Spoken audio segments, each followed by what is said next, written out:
Hi, and welcome back to another episode of Retail and Change. I'm your host, Joseph Lohman. Joining me today is another Joseph Hwang, CEO and co-founder of a company called Goji Systems. Welcome. Thank you for having me. So tell me a little bit about your background in retail. How long have you been in the industry? What got you into it? Goji has a pretty interesting past. We actually, company's about 11 years old now. And we started our business actually as a point of sale dealer. And we got into that pretty deeply.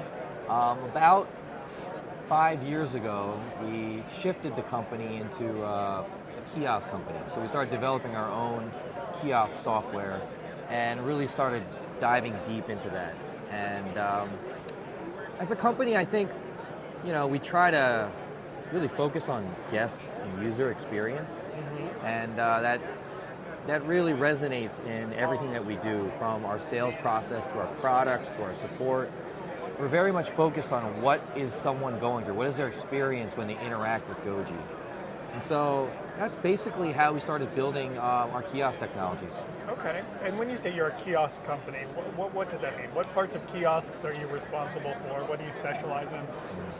So we're we're one of the few in the restaurant tech space that actually has our own hardware and software. So we're actually able to customize a complete hardware and software solution, not just the software end. And in terms of specialization, I think some of the things that we do really well, with kiosks, integrations are really important. And how we approach integration is a little bit different than what's common in the industry.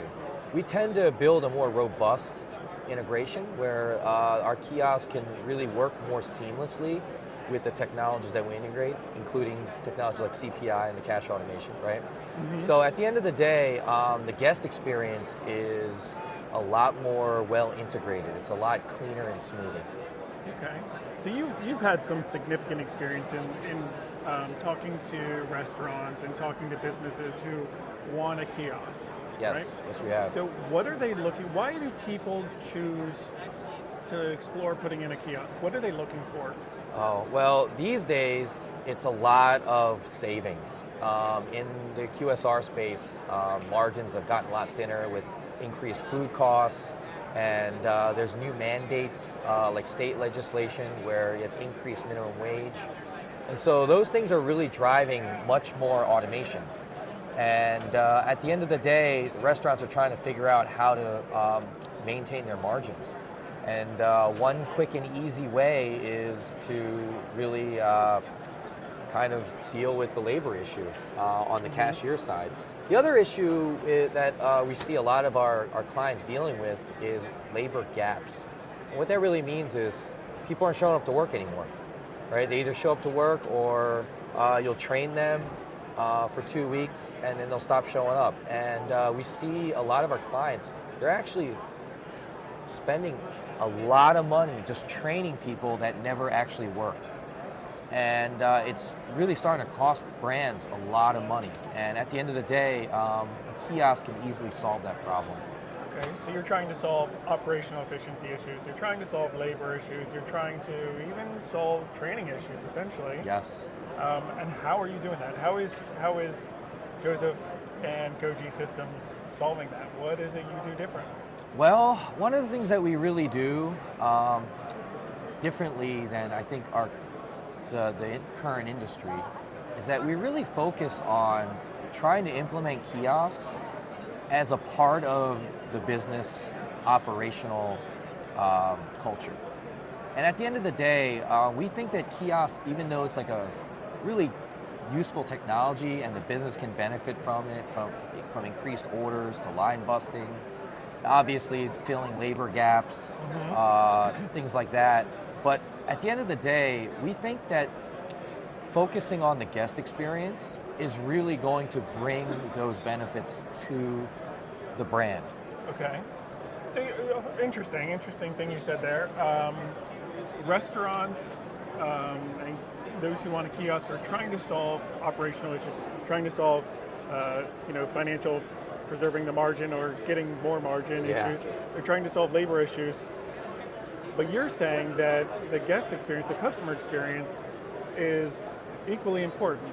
I would say it's more important. Why? The reason why I think it's more important is because, quick and dirty answer, if the guest doesn't want to use the kiosk, you're not going to experience any of those benefits.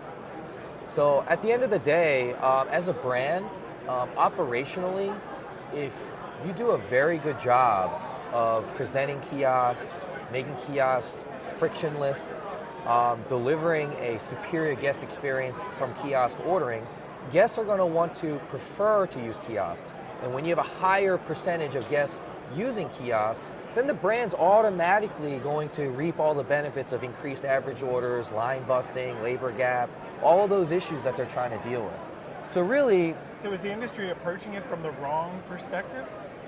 most brands are, I believe so. And Okay. it's one of the things that we try to educate our clients on and that we really work with our clients on. So I think one of the key things to understand is, rather than like thinking about yourself and the brand and what the benefits that the business can have, I think if you present the kiosk more like it's like a gift, and you have people there to really work with the guest to get the full kiosk experience and to understand the benefits of it and know the different features, I think that's really going to help improve the benefit to the brand, because the brands are now going to say, oh, well, we have a very high percentage of guests using kiosks, and all those ancillary benefits, labor gap, increased average orders, etc., that's all just going to naturally come. It's kind of like a byproduct of guests wanting to use the kiosks, right? And we think that's really where the focus should be. So the mentality of kiosk operators, while they talk as an industry, we always talk about customer experience, right? Customer experience helps us differentiate ourselves from the competition. It helps us, give consumers a reason to want to come back and stay loyal. It's a huge thing. It is. But kiosks, we've generally been thinking of, this is an operational thing. And you're suggesting that we look at it from a different perspective. If we think about it first and foremost of, this is a way we can give a better experience to our customers, and then the way to make it make financial sense is we get all these additional benefits. Yes. I think there are, as I think about some places that I've used kiosks, there are some examples. I'm thinking of one quick serve restaurant. They put in kiosks, and it's, to me as a consumer, it's not a great experience. Full disclosure, it's Panera, love their food. I know it's debatable, some people do, some people don't. I love their food. But when I go into the store, I have a hard time using it for many reasons. Is that an example of someone maybe falling into that trap of thinking of it as an operational thing and now having to come back and put in those customer experience features? I believe so. Okay. And they're not the only ones to fall into that. Most of the brands, I believe, are not really focused on guest experience. Right. They're focused on basically operational benefits.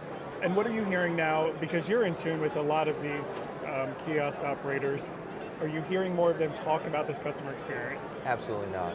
No, they're not really focused on it. Okay, so it's still a weak point. It's definitely a weak point. I just don't think that that's something that they understand. Mm-hmm. I think what they do understand is at the end of the day, they're going to try to increase their margins, right? They're going to try to save on labor. And I get it, as a business, dollars and cents are important.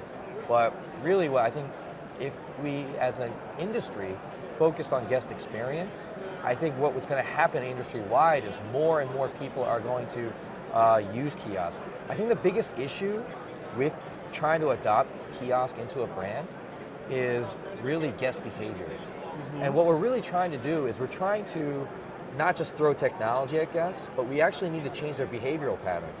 I'm a CEO of a kiosk company, but when I go into a restaurant, I'm not looking for a kiosk.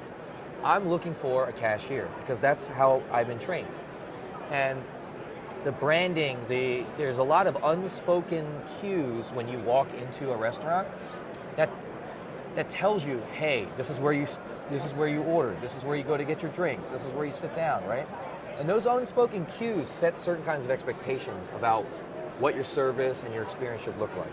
Right. And at the end of the day, if the brand is not really aware of what kind of cues that they're providing to the guest, and let's say they're trying to implement kiosks, but their store layout, their signage, everything, and even the operational workflow, like in the way the employees interact with the guests, if it's not kiosk centric, what's going to happen is guests are automatically going to think, well, they don't really want me to order on kiosk anyway. It's not that big of a deal. Mm-hmm. Whereas if kiosks were front and center, there's many kiosks. There's no cashier, right? And there's someone standing in front of the kiosk kind of directing you and offering to work with you to learn how to place an order. These are all cues that a guest is going to be like, oh, well, maybe I should. The other thing is guests will see other guests using kiosks. And when they see that, they're like, oh, well, at this restaurant, I think that's the way we're supposed to be doing things. And once they start seeing these patterns and once they experience the benefits of it, I think that's when the restaurant is actually going to really grow from the kiosk benefits. So you want to change consumer behavior, consumer expectations in order to enable the success of these technologies. Correct. To do that, you're needing to change the QSR owners, operators. You need to change their expectations of behaviors too. Correct. So help me do that. Help me understand that. Give me a good, who is doing this right that we can look at and say, oh, I get it now. I understand why they're having success where perhaps I'm not. Do you have any good examples of someone who, maybe not perfect, but at least is taking this consumer experience first approach? There is a brand that I know that has done it, but I would say most brands that are successful at getting kiosk adoption, they have gotten rid of the cashier altogether. And I think that's actually really key, because once you get rid of the cashier and you bring that cashier out front, that's going to say to guests, like, we don't take orders in person, face to face anymore, right? We're going to work together with you to do so. And at the end of the day, like a brand, I would say, like, it's not even a QSR, but I've heard of Wawa. Absolutely. Okay. Yes, I live in the heart of Wawa territory. Okay, so you know. And if you go to Wawa, you never expect to order to a person, right? You go right up to the kiosk and you place the order, right? And so these brands have done a great job of changing that behavior. But if you go to a different restaurant, you're not expecting to use a kiosk. And that has to do with the psychology of their ordering, right?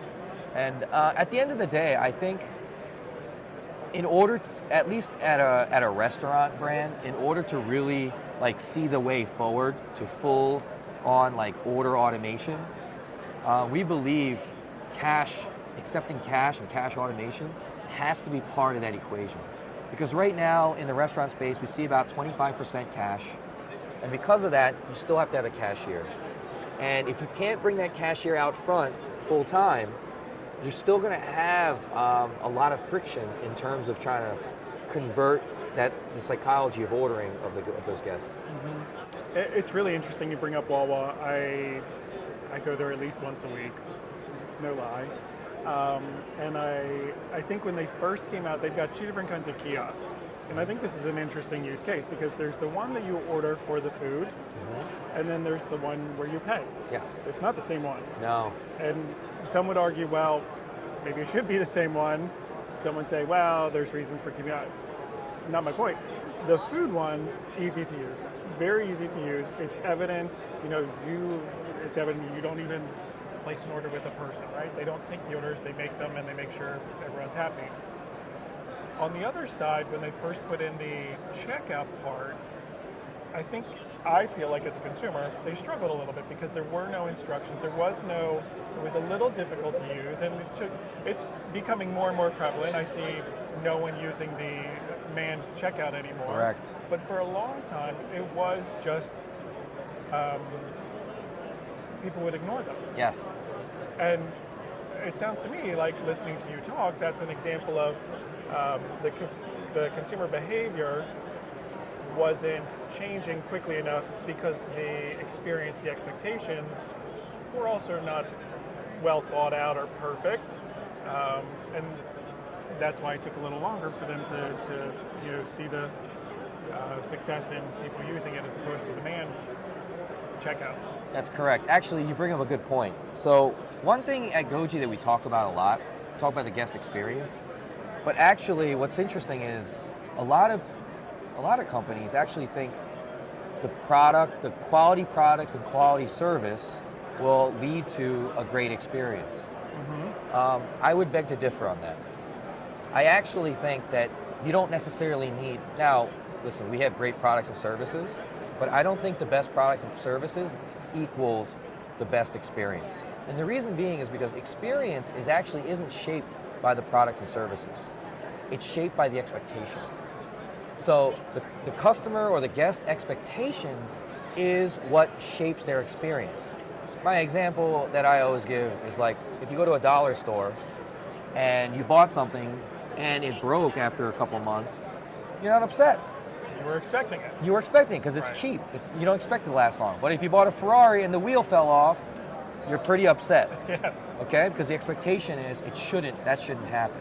So what are consumers expecting right now from kiosks? Right now, the expectation is actually somewhat negative. They're like, it's too hard, it's too complicated, I'm not really sure, I don't have time to learn. So one of the things that we've done at Goji is we actually spent a little over 800 hours designing a user interface, and we use demographics of age 55 and older to figure out what are the cues that people generally need to make an interface simple, to make it more intuitive, where you don't necessarily need training. And we learned a lot, things that we probably would have never ever guessed. But there are, just little things that we learned, like for instance, an X button doesn't need a label, but every other button does. Less is more. That means as less buttons you have on a screen, the easier it is. And even sometimes having an extra step is faster than trying to put more controls on the same page. So these are things that we learn in terms of user design, and we spent quite a bit of time designing. And we believe that we have a pretty simple and user-friendly design. But at the end of the day, in order to overcome that apprehension, overcome some of that psychology, you really need another person there to say, hey, I'm here to help you. And we can order together, right? Let's order together and we'll figure it out. And hold on, you're saying that one of the things that the kiosks solve is labor issues, and now you're saying you need a person, you need hours there. Yes. Is that forever? How long do you need to do that? That depends on the demographic. But as a company, we actually don't toot labor savings, and here's why. If the kiosks work well, your business is going to grow. And if your business grows, you're going to actually need more people in the back, more people in the kitchen, right? And at the end of the day, if you really want guests to come back, you really should reallocate that cashier to be more like a customer service agent, where they go around asking, hey, is there anything I can get for you? Is there anything that you need? Are you happy with your order? Things like that. And we think that that's going to really help start differentiate brands and free up labor on one end instead of just taking orders, and really more interacting with guests. Which is a little different than what people expect in a quick serve restaurant. Yes. So that would elevate the experience, you're saying. Exactly. It would reset their expectations. Exactly. Okay. From a kiosk perspective, what else makes a good experience? Well, good screen, I'm assuming. Yes, right? yes. I mean, listen, the kiosk actually obviously has to function. The hardware has to be good. One thing that we see is touch response tends to be an issue when you use kind of lower end equipment. You have touch response issues. The other thing that we noticed with the one brand that you mentioned, they use small iPads. There are other brands who use that. In our opinion, when we tested with demographic age 55 and older, they absolutely did not like small screens. Small text, small font, small descriptions, small buttons. It was just too difficult to use. Yes, and it drives me absolutely nuts. Like too many touch screens for taller people like I am. We're hitting it at a different perspective than maybe shorter people. Yes. So consistently I'm hitting buttons, but it's actually triggering another action, because what I look at I'm looking at it from a different angle than it was programmed. Yep. Right. So I guess really consider it from all those different user perspectives. Yes. Which is a difficult task to do. It really is. Actually, our kiosk, what we try to do is we try to keep the top touchable area of the screen under 48 inches. Okay. That way, people in a wheelchair, someone who is not as tall as you, has the ability to actually use the kiosk. But the other thing is our viewable area on our kiosk is a little bit wider, which makes it easier for even tall people to actually see the kiosk and interact. And it sounds like you have all this knowledge, research. And part of your value proposition for Goji is you share that with the retailers. Yes. So they don't necessarily need to understand, because it is a different experience. Restaurants are used to, here's how we have a cashier operate. And kiosks, while serving the same function, operate differently. Yes, they do. So they can tap on you, they can say, hey, help me understand what I need, and you'll give them a whole-on solution, it sounds like. Correct. That is actually the biggest reason why we got into the hardware space, because we realized no matter how great our software is, if it's not on a hardware platform that is going to provide a great experience, the guest is not going to have a good experience. And so in order to kind of control that guest experience and to be able to help deliver that experience, we realized we have to really dial down what kind of hardware, what kind of touch screens, what kind of computers, what kind of systems, even the angle that the screen is oriented. These things have all been taken into consideration. Okay. So what's next for kiosks? What's the future hold for us? Well, we're solving all these problems now. What's on the horizon? What can we look forward to? We will probably continue to see exponential growth in kiosks. And I think kiosk is going to start to become mainstream within the next 5 years. Okay. What do you mean by mainstream? Because I see kiosks in a lot of places now. I would say in every place. Every place. Yes, almost every major brand you will see kiosks, and some brands are already talking about 0 cashiers. And I think the brands that shift to 0 cashiers sooner are going to have a lot more success in terms of changing that guest behavior. And the brands that really focus on guest experience are the ones that are going to have the happiest guests and a much better ROI on their kiosks. We already know of brands that have launched kiosks and they say, kiosks are not for us, it was a failed launch, very low percentage usage. But it really isn't the kiosks that cause that. It has to do with the culture and how the brand approaches kiosks. Okay. Do you also think that there might be a role to play in kiosks in general to help us bridge the digital and the brick and mortar? So giving some of the digital functionality, you don't need to do it on your phone, you come in, you do it on a kiosk. Is that in the future? Is that in the cards for us? I would definitely say so. Like, we have nifty features where like our system will remember your previous orders. And so if you go to any location, you can pull up your order history and reorder your customized platters or whatever you order. And the interesting part of that is repeat customers love that because they just want to order the same thing and just hit the button, put their phone number in, hit a button, they can check out in 30 seconds, right? And so those kinds of benefits cause a larger percentage to start using digital ordering in store. And we think that kiosk is going to cause more and more people to be more comfortable with digital ordering. Now, the current problem with digital ordering in general is actually a fragmented platform. And what that means is my online ordering experience is different than my mobile ordering experience. It's different than my kiosk ordering experience. Yes. Right? Yes, very drastic in some cases. Correct, and sometimes the kind of customization or the convenience that I have on the kiosk may not be available in mobile or online, or even like loyalty platform that logging in or trying to redeem.